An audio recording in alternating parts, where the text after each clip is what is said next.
Bapa yang baik, Bapa yang kami kenal dalam nama Yesus, kami datang mengucap syukur kepadamu siang hari ini. Oleh karena Tuhan dahsyat, luar biasa, ajaib dalam hidup kami.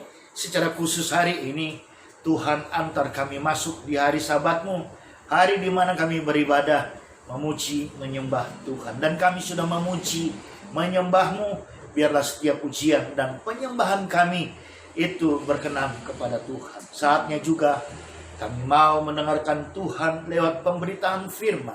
Biarlah Bapa Kau urapi semua kami, urapi hamba-Mu, berbicaralah dalam nama Yesus. Kami berdoa, kami mengucap syukur, haleluya. Amin. Baik. Shalom sekali lagi buat kita semuanya. Apa kabar? Pasti dahsyat dan luar biasa. Hari ini kita ada di tanggal 14 Maret 2021. Ini adalah hari yang ke-74 di tahun 2021. Wow, tidak terasa waktu terus berjalan. Dan ada banyak hal yang kita temui, ada banyak hal yang kita dapati dalam hidup kita. Tapi yang paling pasti, satu hal kita dapati, Allah Immanuel senantiasa beserta dengan kita. Yang percaya katakan amin. Ketika Dia adalah Allah Immanuel, maka Dia juga adalah Allah Jehovah Jireh yang menyediakan segala sesuatunya untuk kita. Apa yang kita butuhkan, apa yang kita butuhkan dalam hidup hari lepas hari. Karenanya, biarlah kita tetap enjoy menjalani hidup ini bersama Tuhan tentunya, dan kita bersama-sama sebagai satu kesatuan tubuh Kristus terus saling menopang dalam doa, dan juga seperti dalam pertemuan ibadah hari ini kita pastinya akan diberkati. Minggu lewat kita belajar tentang 6 musuh iman. Ada 6 musuh iman. Kita belajar daripada pribadi Simson. Nah, ketika kita sudah tahu apa yang menjadi musuh iman, maka hari ini kita belajar bagaimana menjadi gereja, menjadi orang Kristen yang kuat. Jadilah kuat, katakan kepada kiri kananmu. Jadilah kuat. Menjadi Kristen yang kuat itu sangat diperlukan hari-hari ini, khususnya di tengah-tengah pandemi COVID-19. Ketika kita sudah diberitahu rahasia apa yang menjadi musuh iman, dan kita terus bergerak, kita terus melangkah dalam perjalanan hidup ini, maka hari-hari ini Tuhan mau kita menjadi orang Kristen yang kuat. Bukan Kristen yang cengeng, bukan Kristen yang mudah putus asa, bukan Kristen yang mengandalkan kekuatan lain, tapi kita menjadi orang Kristen yang kuat. Kita baca satu perikop dari 2 Timotius 2 ayat 1 sampai 13. Panggilan untuk ikut menderita. 2 Timotius 2 ayat 1 sampai 13. Panggilan untuk ikut menderita. Sebab itu hai anakku, jadilah kuat oleh kasih karunia dalam Kristus Yesus. Apa yang telah engkau dengar daripadaku di depan banyak saksi, percayakanlah itu kepada orang-orang yang dapat dipercaya, yang dapat dipercayai, yang juga cakap mengajar orang lain. Ikutlah menderita sebagai seorang prajurit yang baik dari Kristus Yesus. Seorang prajurit yang sedang berjuang tidak memusingkan dirinya dengan soal-soal penghidupannya, supaya dengan demikian ia berkenan kepada komandannya. Seorang olahragawan hanya dapat memperoleh mahkota sebagai juara apabila ia bertanding menurut peraturan-peraturan olahraga. Seorang petani yang bekerja keras haruslah yang pertama menikmati hasil usahanya. Perhatikanlah apa yang kukatakan, Tuhan akan memberi kepadamu pengertian dalam segala sesuatu. Ingatlah ini, Yesus Kristus yang telah bangkit dari antara orang mati, yang telah dilahirkan sebagai keturunan Daud, itulah yang kuberitakan dalam Injilku. Karena pemberitaan Injil inilah aku menderita, malah dibelenggu seperti seorang penjahat, tetapi firman Allah tidak terbelenggu.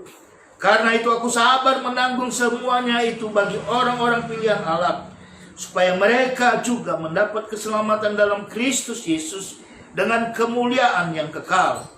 Benarlah perkataan ini, jika kita mati dengan Dia, kita pun akan hidup dengan Dia. Jika kita bertekun, kita pun akan ikut memerintah dengan Dia. Jika kita menyangkal Dia, Dia pun akan menyangkal kita.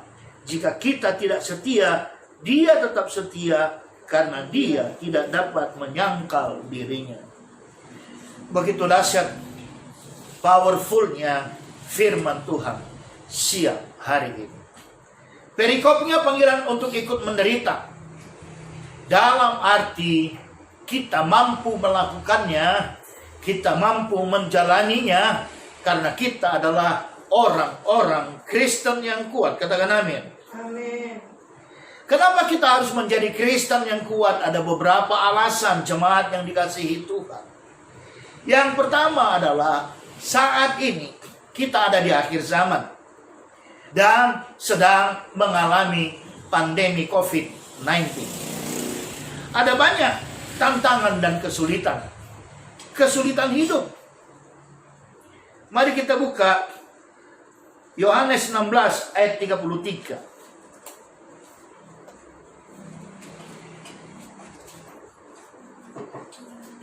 Yohanes 16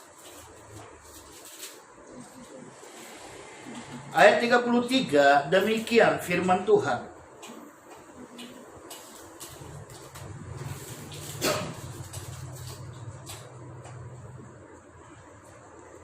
Semuanya itu kukatakan kepadamu, supaya kamu beroleh damai sejahtera dalam aku. Dalam dunia kamu menderita penganiayaan, tetapi kuatkanlah hatimu, aku telah mengalahkan dunia.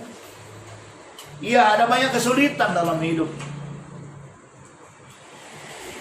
Ada banyak kesulitan dalam hidup. Bahkan ketika kesulitan hidup terjadi, banyak juga orang menjadi bodoh. Saya kasih satu contoh kasus. Hari-hari ini cari kerja sulit. Dan orang rela main sogok untuk boleh dapat kerja. Walaupun itu dengan gaji UMK. Nah, ada satu kali saya dengar cerita, ada satu orang bayar orang lain untuk dia bisa masuk kerja di sebuah perusahaan. Dan nilai uangnya tidak kecil. Dan itu pun belum pasti dia diterima atau tidak. Yang pasti uang sogoknya akan lenyap. Kesulitan dalam hidup itu tidak bisa dipungkiri. Karena kenapa? Kita masih di atas muka bumi. Yang kedua adalah kesulitan dalam pelayanan pekerjaan Tuhan. Jadi dalam hidup sehari-hari, dalam pelayanan pun kita mengalami kesulitan.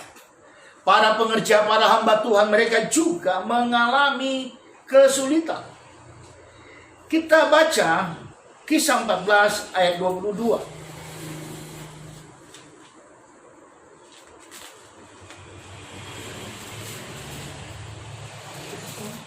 Kisah Rasul 14 ayat 22. Demikian firman Tuhan, Kisah Rasul 14 ayat 22. Di tempat itu mereka menguatkan hati murid-murid itu dan menasihati mereka supaya mereka bertekun di dalam iman dan mengatakan bahwa untuk masuk ke dalam kerajaan Allah kita harus mengalami banyak sengsara. Masih mau ikut Yesus, jemaat Tuhan? Rupanya mau masuk surga banyak mengalami sengsara. Contohnya mungkin kita dicuekin orang, kita diasingkan orang, kita lagi minggu off day, mungkin ada teman ngajak karaoke, merokok dalam gedung karaoke, minum minuman keras dalam gedung karaoke, kita tidak mau, lalu kita diasingkan, kita dicuekin. Bahkan lebih daripada itu, kita dibully, digosipin, dan seterusnya. Kesulitan dalam pelayanan pekerjaan Tuhan. Maka ketika nanti Rabu tanggal 17 saya berangkat menuju Kodal, selanjutnya ke Sukuwana, lewat Poso Tentena, dan mundur kembali Beteleme Tentena Palu. Sahabat, dan juga secara khusus jemaat. Kesulitan dalam pelayanan pekerjaan Tuhan adalah bahwasanya ketika kita mau dan berkomitmen, ada satu harga yang harus bayar. Contoh nih, saya nanti berangkat 17, pulang 29. Wah, saya 2 minggu nggak ketemu bunda nih. Waduh, ya. Lagi di Batam aja nggak ketemu, beberapa jam udah tanya, mama di mana? Ini 2 minggu. Tapi mau masuk surga harus mengalami banyak sengsara. Sengsara itu bukan dalam secara hurufiah saja, tapi mengalami banyak sengsara. Utamanya adalah matikan kedaginganmu. Mematikan kedagingan itu tidak gampang. Ya, saya mau diet, begitulah isi hati saya. Saya mau diet, malam nggak makan nasi. 3 hari berhasil, 4 hari berhasil, 5 hari tiba-tiba ada undangan pesta, makan nasi. Jadi sengsara itu utamanya adalah matikan kedaginganmu. Karena akan ada banyak cobaan, akan ada banyak godaan. Di hari-hari akhir zaman ini akan ada banyak. Yang kedua, kekuatan kita dapat menolong orang lain. Kekuatan kita dapat menolong orang lain. Filipi 1 ayat 3 berkata, aku mengucap syukur kepada Allahku setiap kali aku berdoa untuk kamu. Jemaat, perhatikan baik-baik. Jika engkau bukan seorang pribadi, wanita yang kuat, engkau bukan a tough girl di Singapura sana, saya terlalu yakin kontrakmu engkau tidak bisa selesaikan. Engkau terperangkap dengan cinta abal-abal, dengan orang-orang yang sering berkeliaran di mana itu? Saya sudah lupa jadinya. Sudah setahun lebih nggak masuk Singapura. Paya Lebar, di mana lagi? Gelang area, mana lagi? Jika engkau bukan seorang wanita yang kuat, maka engkau tidak akan bisa mewujudkan mimpimu di kampung halaman. Bangun rumah, beli sepeda motor, ya, anak bisa kuliah sampai sarjana. Dengar baik jemaat, tahun ini bila ada anak jemaat yang akan sambung kuliah, daripada engkau mengalami perasaan ragobin, kirim ke Batam, ke tempat kami. Ya, kirim ke Batam, ke tempat kami. Kuliah di Batam. Ya. Dan sekarang di tengah-tengah kita ada seorang anak jemaat sedang kuliah, ya, calon akuntan. Benar, ini serius. Saya bicara di mimbar. Jadi kekuatan kita dapat menolong orang lain. Ini serius dan sangat serius. Kalau ada anak jemaat yang mau kuliah, apalagi anaknya cewek, engkau ragu kalau kuliah di Palu, kalau kuliah di mana lagi? Tempat kuliah Makassar, tidak ada yang kontrol, kirim kemari. Dan biarlah lewat pendidikan anakmu, nama Tuhan ditinggikan, nama Tuhan dimuliakan. Dengar baik, kekuatan kita dapat menolong orang lain. Kemarin Saya di Batam tiba-tiba bertemu dengan seorang gembala. Tadinya kami suka bertemu. Dia paling senang guyon. Guyonnya selalu fresh, selalu baru. Tiba-tiba kami bertemu di sebuah mall. Dia duduk di kursi roda. Dia bertemu dengan saya, dia menangis. Dia bilang, "Pak, padahal saya nggak punya sakit loh Pak. Semua oke. Tiba-tiba suatu saat saya merasa pusing, sepusing-pusingnya. Tiba-tiba saya terkena stroke. Kekuatannya sudah berkurang. Sekarang dia dituntun orang di kursi roda. Kalau dulu dia begitu semangatnya, kalau kami kongko, tidak habis-habis bahan cerita. Kami minum teh bareng, makan keripik singkong bareng, dan cerita. Artinya jemaat, kekuatan yang Tuhan beri kepadamu hari ini, pelihara itu dengan baik. Kekuatanmu, khususnya engkau yang masih anak muda, kekuatan masa mudamu, jangan engkau sia-siakan, jangan engkau foya-foyakan dengan dosa seks dan dosa zina dimanapun kau berada. Filipi 1 ayat 3, biarlah menjadi rema bagimu ketika engkau mengingat orang-orang yang engkau kasih, dan untuk itulah engkau ada di Singapura. Jadilah kuat di dalam Tuhan. 2 Timotius 2 ayat 1 dari kan. Jadilah kuat di dalam kekuatan Yesus Kristus. Yang ketiga, kita tetap harus kuat karena kita punya pengharapan.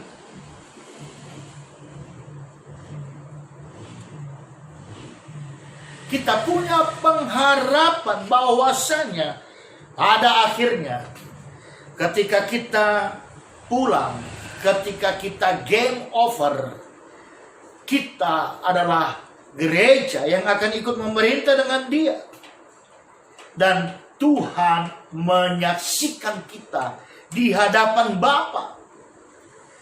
Hai engkau hambaku yang setia, syabaslah engkau, masuk dan ikutlah dalam perjamuan anak domba. Syabas, paripurna, sudah komplit, sudah lengkap.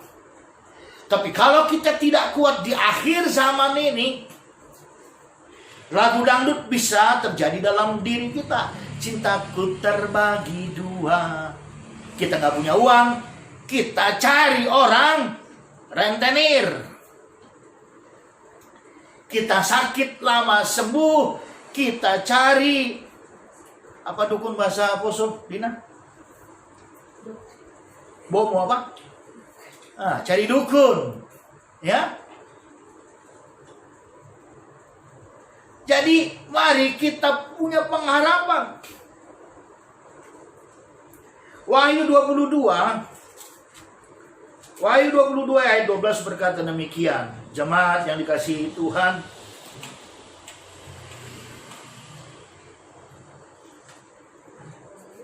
ayat 12.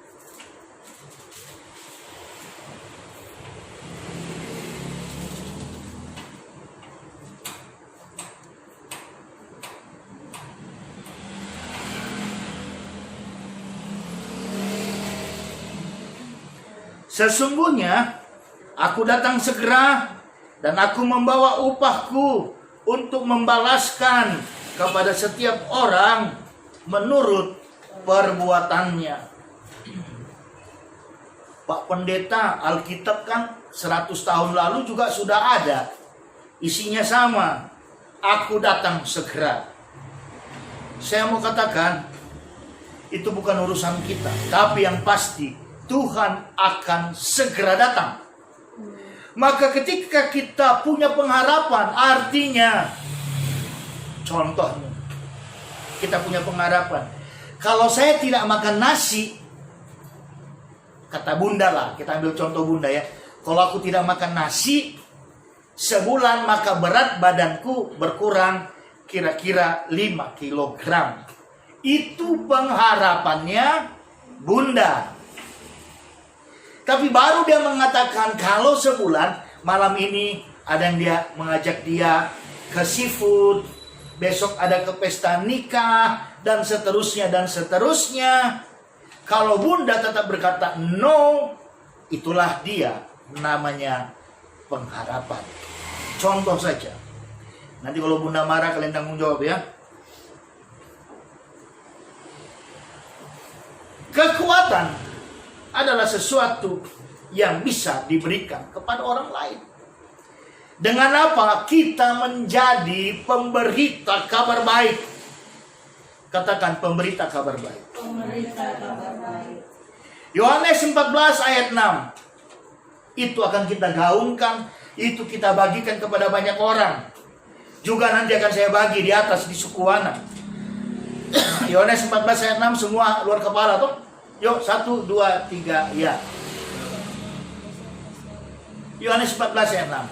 Kata Yesus, akulah jalan, hidup. Tidak ada seorang pun datang kepada Bapa kalau tidak melalui aku.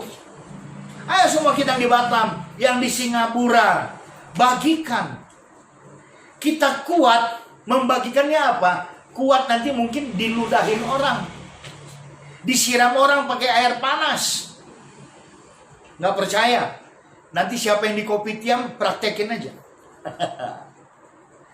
Mazmur 119 ayat 105. Firman-Mu itu pelita bagi kakiku, terang bagi jalanku. Bagikan itu kepada orang lain. Ketika kau bagikan itu, mau tidak mau, dia mendengar. Tapi dikatakan setiap pemberitaan tidak pernah kembali dengan sia-sia. Roh Kudus akan bekerja atas diri orang itu. Jadilah pemberita kabar baik, karena kita adalah orang Kristen yang kuat. Yang terakhir, menyenangkan hati Tuhan. Kalau kita kuat nih, kita nggak jadi cengeng nih, Tuhan disukakan. 1 Korintus 16 ayat 13.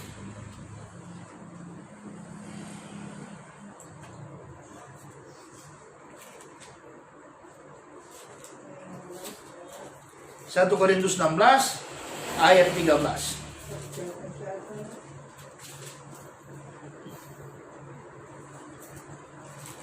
Demikian firman Tuhan, berjaga-jagalah, berdirilah dengan tegap, teguh dalam iman, bersikaplah sebagai laki-laki dan tetap kuat.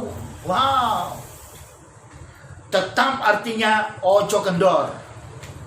Tetap artinya konsisten. Kita harus tetap menjadi orang Kristen yang kuat. Bersikap sebagai laki-laki itu tidak berbicara gender, tapi berbicara bagaimana kita pribadi yang kuat. Pribadi yang tidak cengeng. Tapi kita berdiri teguh dalam iman. Dan kita tidak kompromi dengan apa yang namanya dosa. Jadilah kuat di dalam kekuatan Tuhan Yesus Kristus. Kita berdoa. Bapa, terima kasih buat siang ini. Terima kasih buat firman-Mu. Biarlah hari ini kami boleh mengerti apa yang Kau sampaikan lewat pemberitaan firman-Mu. Dan semua kami diberkati. Dan kami menjadi pelaku firman Tuhan yang kuat. Bapa, terima kasih dalam nama Yesus. Kami berdoa. Amin.